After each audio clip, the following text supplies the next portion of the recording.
আছে না? মেয়ে স্ত্রী বাসায় স্বামী যখন চলে যায় স্ত্রী অন্যের সাথে পরকিয়া করে, আবার স্বামী বাইরে গিয়ে স্ত্রীকে বাদ দিয়ে অন্য মেয়ের সাথে পরকিয়া করে। এই জিনিসটাই শহরে বেশি না কম বলেন? লজ্জা করেন না, সত্যি কথা বলেন, এটা বেশি না কম? বেশি, দিন দিন বাড়ছে। আর যে মিডিয়াগুলো আমরা দেখি এগুলোই শিখায় আমাদেরকে, পরকিয়া শিখায় না?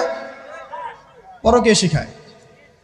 আর এটা যে এত ভয়াবহ মহামারী আকার ধারণ করেছে না, অনেক ক্ষেত্রে দেখা যায় স্বামী অফিসে যাওয়ার সাথে সাথেই বয়ফ্রেন্ড বাসায় হাজির। এই যে বাক্সে বাক্সে বন্দি জীবন বললাম, বাক্সে বাক্সে বন্দি ফ্ল্যাটের ভিতরে তো ঢুকলে আর বোঝা যায় না ভিতরে কি হচ্ছে। কত ফ্ল্যাটে যে জেনা হয় এখন এই শহরে আল্লাহ ভালো জান। এই ফ্ল্যাটের প্রত্যেকটা ইঞ্চি ইঞ্চি মাটি আল্লাহর কাছে সাক্ষী দিবে।